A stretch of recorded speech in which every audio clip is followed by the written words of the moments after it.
This is the HUD News at 12:30. I'm Caris Wilkes. Good afternoon. The controversy surrounding the removal of the A&E services from Huddersfield Royal Infirmary is continuing.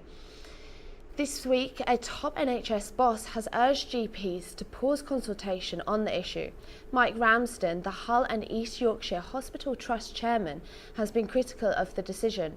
Chairman of the Hands Off A&E campaign, Mike Forrester, says that the people of Huddersfield are against the changes.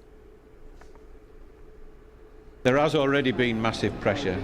So what's happened is that we had a demonstration of 8,000 people in February. The CCG, the Clinical Commissioning Group, called a public meeting in Huddersfield last month at the John Smith Stadium, but they didn't book a room big enough.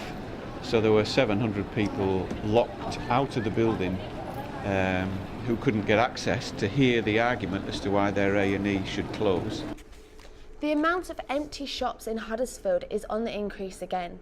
Recent figures have highlighted that the town is suffering from the worst levels of shop vacancies in 7 years. Kirklees is one of the worst areas in the country for barren shop buildings, with almost a fifth of shops in Batley being vacant.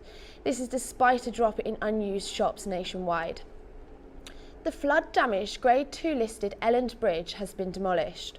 The bridge, which has stood in the market town for over 200 years, will be rebuilt, and it is hoped that it will be available to use for the public by December 2016.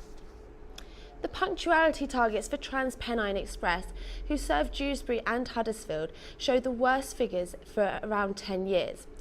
Only 87% of trains arrived within 10 minutes of their scheduled arrival.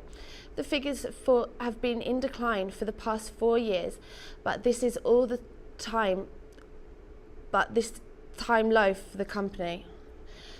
Northern also saw their targets drop by 0.2%. That's all we have time for. Join Peter Hobson at 2:30 for our next update. Keep up to date online for the latest from where you are.